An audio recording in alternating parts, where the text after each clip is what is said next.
Hello, you wonderful people, and welcome to another episode of Untitled Reviews. This being a show where I talk about dramas that I watch. For today's episode, I'm going to talk about the season finale of Family Law. A great season finale. A lot of really interesting things went down in this episode, so let's break it down. Well, first and foremost, there's that whole situation. I figured there had to be a twist to the whole Nina and Brian thing, considering it's like, hey, they made a whole point of leaning into the whole DNA testing, and I was like, okay, how's that going to turn out? Turns out, at first it's like, oh, it seems like Nina has a half brother, but it's like, well, that doesn't make any sense. And now they're thinking like, oh, maybe Brian had other people. It's like, no, Brian's like, my wife, Paula, she was my high school love. She's my one and only, which is actually really sweet. But it's like, oh, turns out Nina's not even his daughter, and which is heartbreaking because it flips the world upside down, because the first is like, no, we can look into this. Like, you know, it has to be a clerical mistake or something. And Abby goes and visits the clinic where Nina was incepted, and it turns out the doctor, which I got excited about, I was like, it's the actor who plays Donnie from Orphan Black, which if you've never seen Orphan Black, I highly recommend you check it out. If you know nothing about Orphan Black, the better. Don't look into it, just watch the show, and go on from there. But I'm like, oh my god, he was half, I even did, his character of Donnie, that actor's character of Donnie ended up being, he's half of one of my favorite couples from that show. It was actually on my most recent, I believe. Yeah, I think that was the one from last year. My favorite fictional couples. Tangents and all that aside. But man, oh man. Well, Donnie did some not so great stuff too, but he wormed his way into my heart. But it's like, oh wow, this doctor sucks. Cause like, at first it's like, right, how did a miss out happen like this? And then he came up with that half-assed excuse of, oh yeah, there was someone back in the day, in 98 who had a drug. It's like, you say it so long ago you don't remember, but you just happen to remember, like, oh, there's a technician. Like, I figured that was over 20 years ago. Like, there's no way you remember something like that. And so, looking into it, turns out Abby ended up running his DNA because he ends up tugging on his ear just like Nina does when she's uncomfortable. It's like, yeah, that's a telltale like sign that there's something there. Ran his DNA. Turns out he's Nina's biological father. And that ends up turning into this whole thing when we find out he's fathered a whole bunch of children. I was like, that's twisted. Like, I was thinking, like, I'm not trying to justify it, but I was like, maybe, like, something went wrong with Brian's sample, and he's just like, oh, crap, I need another sample. Used his own. No, he purposely, because obviously the insemination process isn't always 100% guarantee. Obviously, Maggie and Lucy are going through that throughout this episode, which we'll talk about there after, like, we kind of wrap up, like, the overarching story in this episode. But it is interesting. I do like that the entire episode, I mean, this show in its entirety is based around family, but they really lean into, like, the Svensson stuff and all this other, I mean, the legacy is the title of this episode, and boy, is that, like, so prevalent across every aspect of this episode.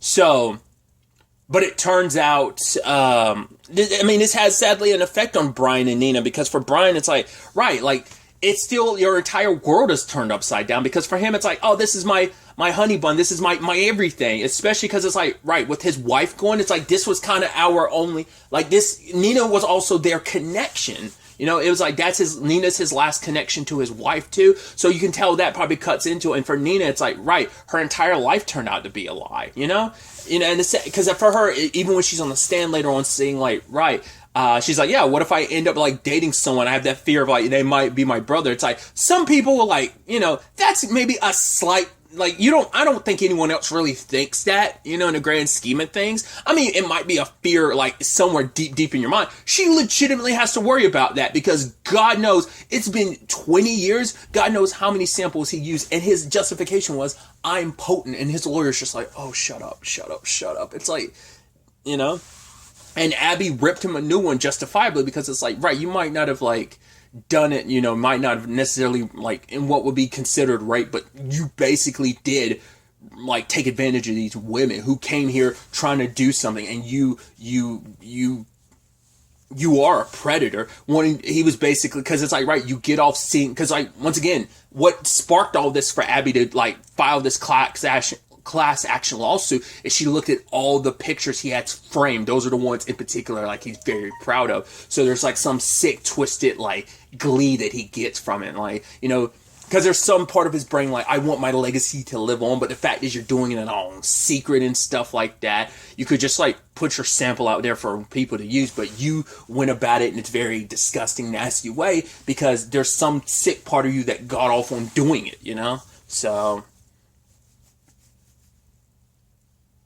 But, you know, at the end of the day, Brian, because Nina was saying, like, right, what if he doesn't even want to love me as his daughter anymore? But Brian's like, you always have been and always will be my daughter. And I was like, I thought that was beautiful. It's like, right. And by the end of the episode, she's back to calling him dad again. So I'm like, I'm glad that worked out because it's like, because this episode's also, you know, strong suit of, yeah, just because, once again, the conversation of just because you're blood, I always steal from that Machine Gun Kelly song. Just because we brought blood don't mean we relate, you know? And, you know, those type of bonds run deep. It's like Nina may not be Brian's daughter biologically speaking, but she is his, and Brian is her dad, regardless of the DNA. And they, being the positive bunch they spun it into, it's like, hey, we're hanging out with Nina's like 9 of her half siblings. It's like, well, yeah, it's like, you know, Brian said, like, him and Paula always wanted, like, a cheaper by the dozen situation, but it just never happened, and now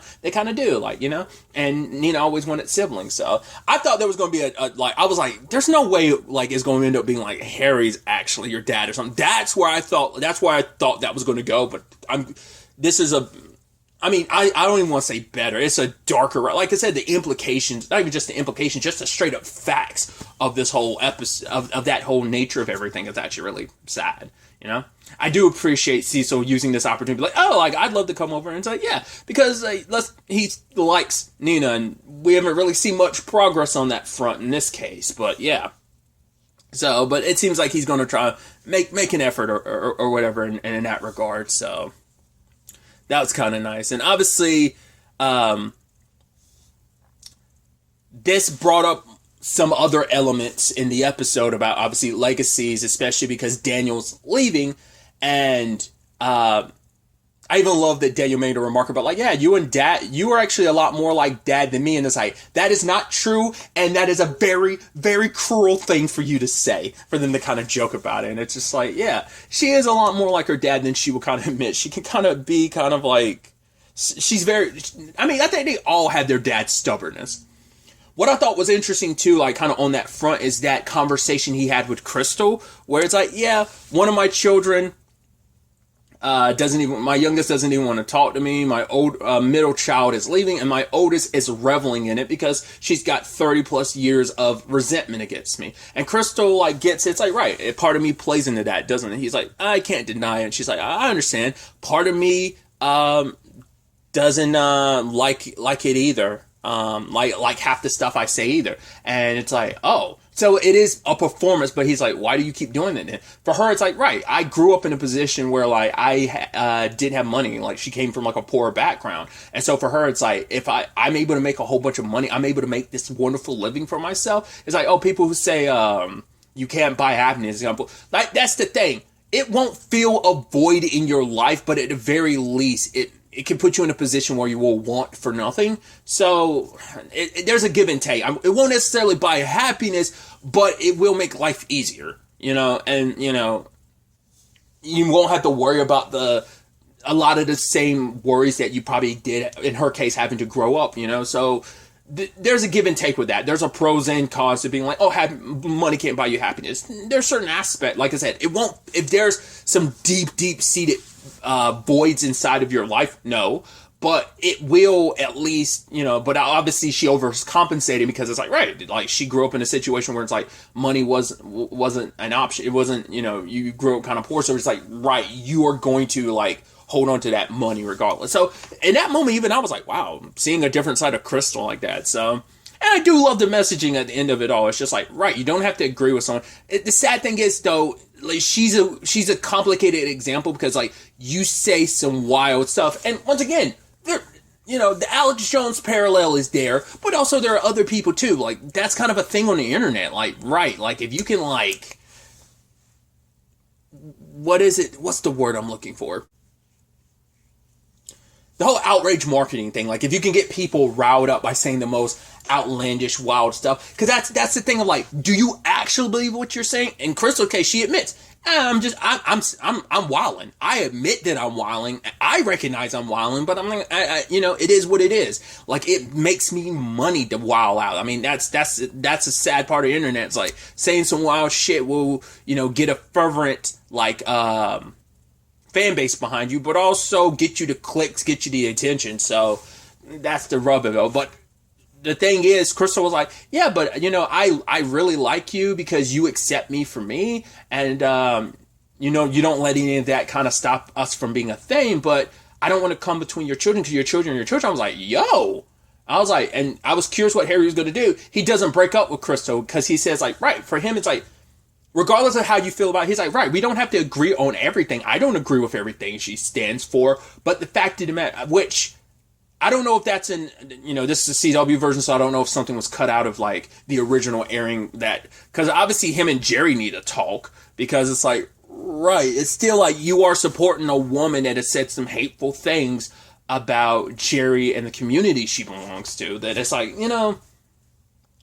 but for Harry, it is that thing of, she likes me for me. I'm like, looking at his 3 children, you all kind of get something from me. Lucy, he kind of ends up paying all her bills and stuff like that, despite her hating it, like, kind of not talking to him. Daniel,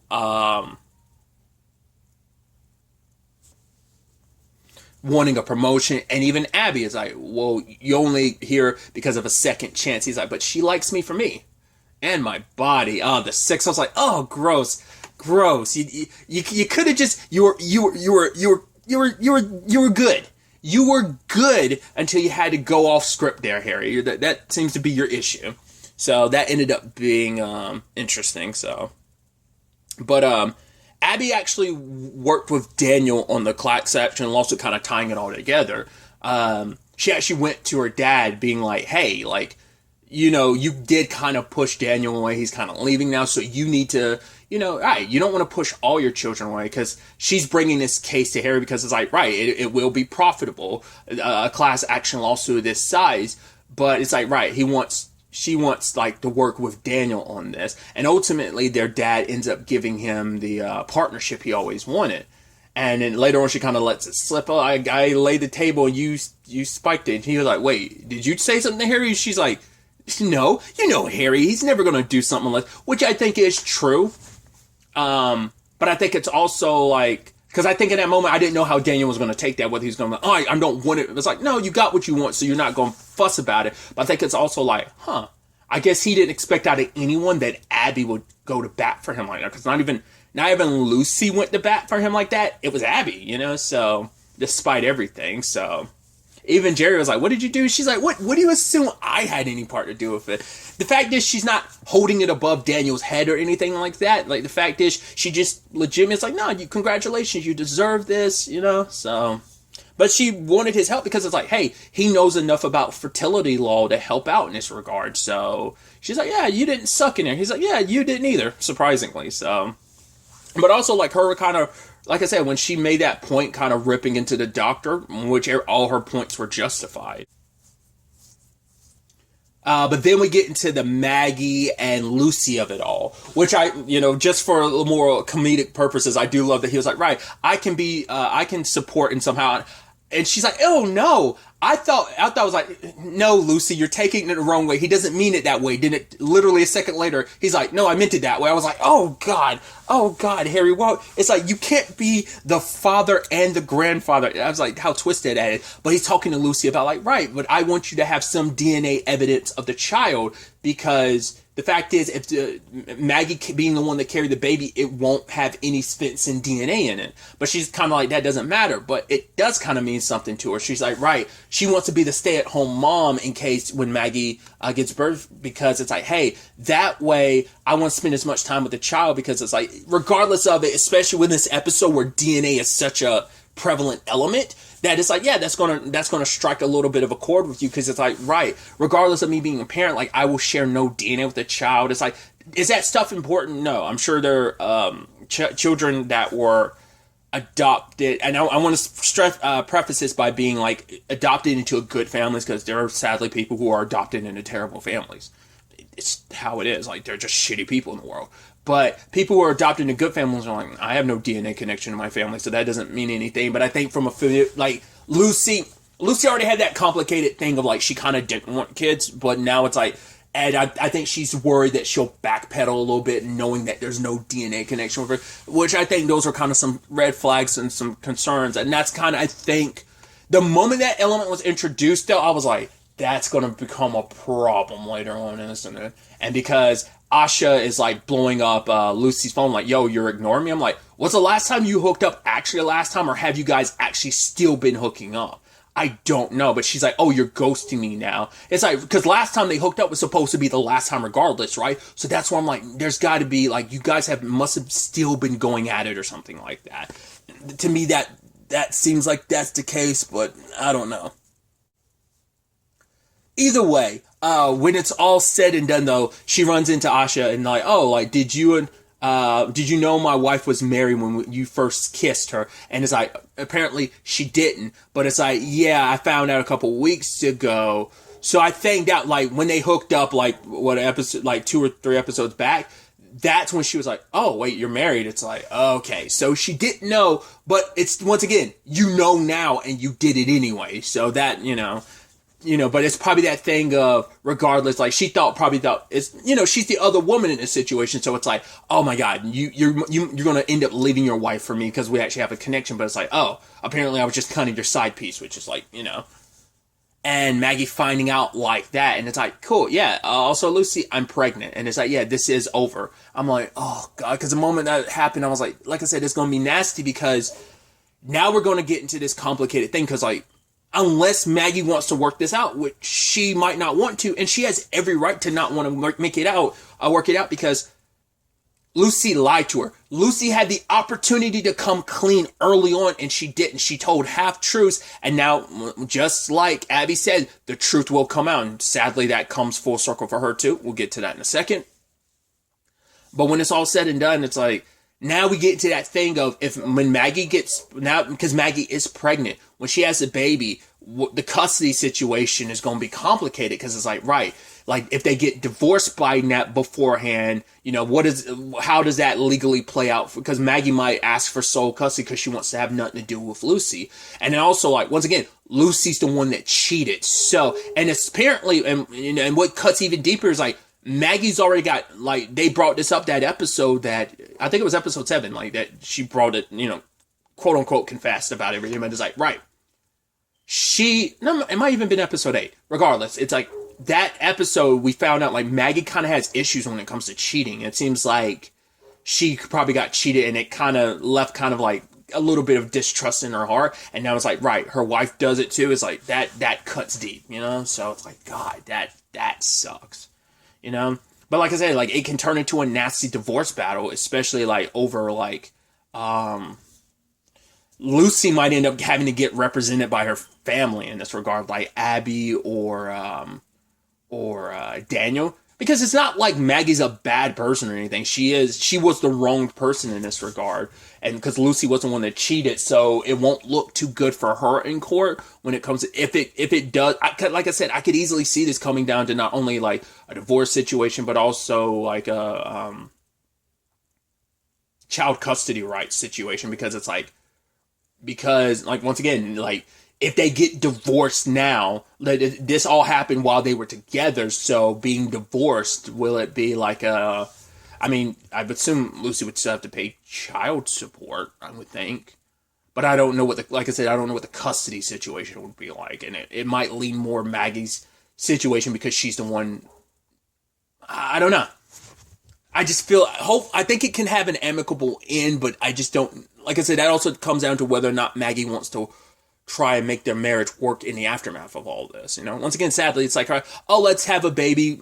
It sadly fell into that category of, oh, let's have a baby just to kind of fix everything that's kind of wrong right now. So that's all happening. And then obviously Abby's kind of happy because at home it's like, hey, let's get ready to, like, move back. She wants to move back in. And the moment she's talking to Frank, and Frank is like, no, let's keep the schedule. I was like, why the hell are you acting like that? You guys already hooked up. So he's like, oh, for the kid's sake. I'm like, that seems weird. Like, it feels like, because at first I was like, I didn't think of, where the episode goes, we'll get to it in a second.